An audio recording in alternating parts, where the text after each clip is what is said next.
Embora já tenha demonstrado descontentamento com sua participação no filme Lanterna Verde, ainda no primeiro Deadpool, quando Wade pede que não o coloquem em um traje verde ou animado,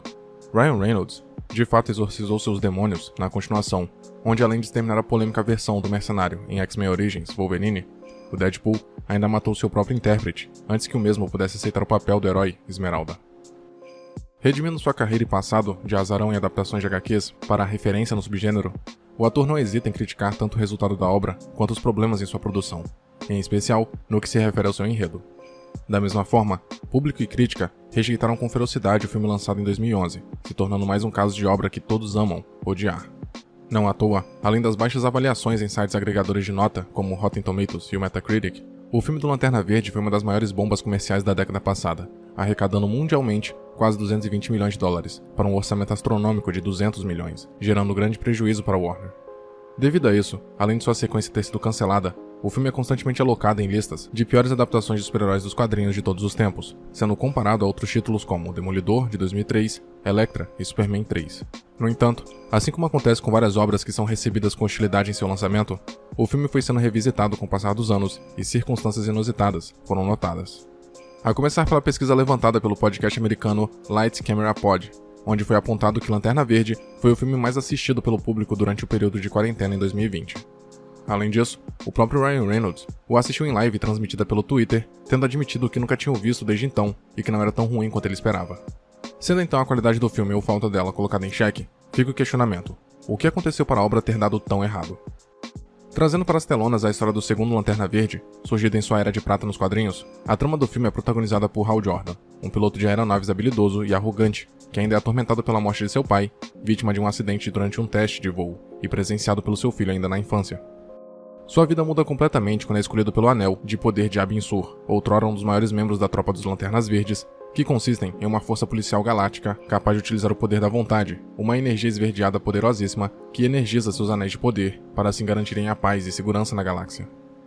Hal Jordan deve então superar seus medos e dúvidas para se tornar um Lanterna Verde digno de seu antecessor e proteger a galáxia e seus entes queridos da ameaça de Parallax, uma entidade poderosa que se alimenta do medo de suas vítimas e usa seus corpos e mentes para causar morte e destruição.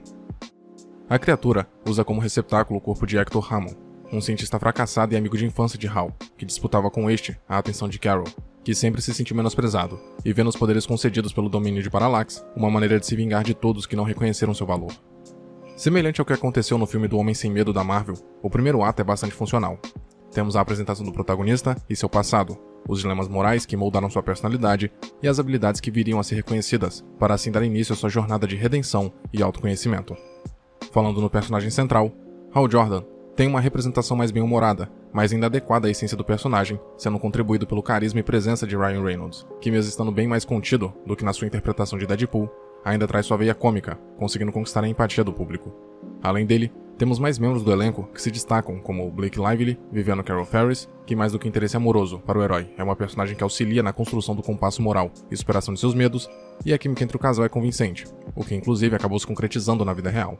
Outro que se sobressai é o ator Mark Strong, conhecido por interpretar vilões, e aqui não foi diferente, vivendo Sinestro, ainda como um dos membros mais importantes da Tropa dos Lanternas Verdes, mas que aos poucos demonstra sua índole duvidosa, culminando na cena pós-crédito, onde assume sua persona vilanesca, utilizando o Anel de Poder Amarelo.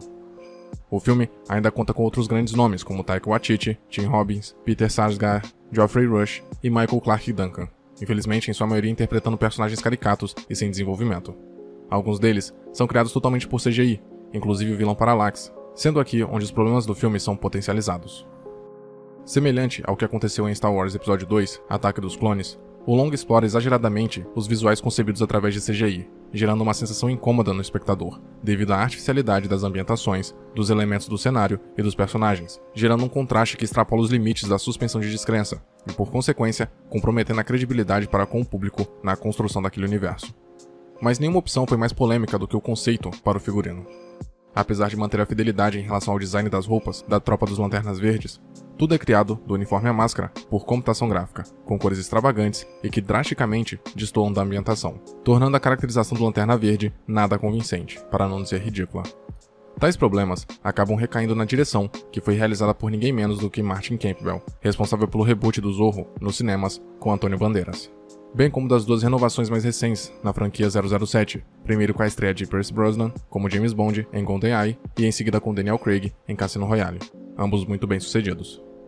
Como dito pelo próprio em entrevistas, essa era sua primeira superprodução carregada de efeitos visuais, bem como no subgênero de histórias em quadrinhos, o que pode ter sido uma das causas para o visual de qualidade questionável, visto que seus melhores filmes costumam utilizar efeitos práticos. Além disso, o diretor teve pouco contato com o personagem nos quadrinhos, e mesmo que em um tom de brincadeira, afirmou que aceitou o convite para dirigir o filme, principalmente pelo alto salário pago pelo estúdio. Saindo da direção e partindo para o roteiro, o texto passou por várias mãos ao longo de quase 10 anos de concepção do filme, sendo creditado a 4 roteiristas, o que não costuma ser visto com bons olhos pelo risco de perda de foco e coesão narrativa. Sendo uma história de origem, a trama segue uma estrutura básica dos filmes de super-heróis, sem maiores ousadias e que não consegue encontrar espaço para desenvolver seus coadjuvantes e principalmente sua ameaça principal, transformando Hector Hammond e Parallax em vilões genéricos, com pouco tempo em cena e que em momento algum se mostram um desafio à altura do seu protagonista.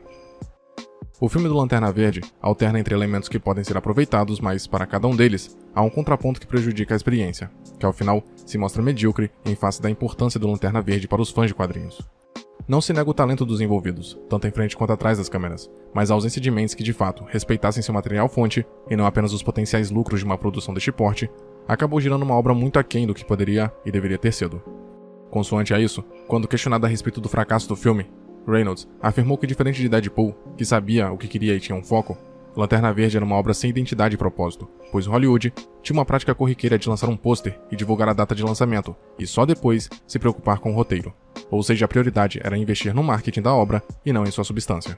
Ainda assim, não é um filme isento de qualidades. Além dos já mencionados destaques no elenco, as cenas de ação, mesmo com o excesso de efeitos visuais criados por computador, prejudicando a imersão, possuem valor de entretenimento, intensidade e vigor, oriundo do talento de Campbell no gênero, que não se rende ao recurso da câmera tremida de maneira exagerada, como se tornou moda nos anos 2000, além de fazer uso fidedigno das habilidades do Lanterna Verde, incluindo o aspecto inusitado de suas criações, usando o Anel de Poder.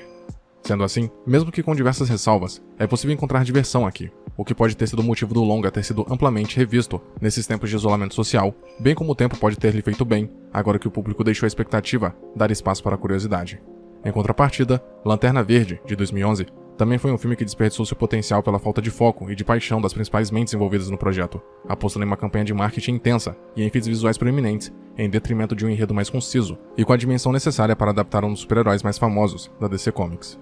Apesar do gancho para uma sequência, jamais saberemos quais rumos seriam tomados e se ainda seria possível resgatar essa franquia em um novo filme. Apenas temos a consciência acerca da existência e fracasso da tentativa de 10 anos atrás, que não é de todo ruim, mas é outro caso de super-herói que ainda não teve um longa-metragem digno de sua extensa trajetória. Muito obrigado por ter chegado até aqui. Imagino que, de algum modo, esse vídeo tenha sido interessante para você, e por isso peço que o curta e o compartilhe para ajudar a divulgar o conteúdo do canal. Se quiser ajudar e puder, claro, torne-se membro e confira os benefícios de cada nível de assinatura. Na tela tem mais vídeos que talvez possam te interessar. Até a próxima.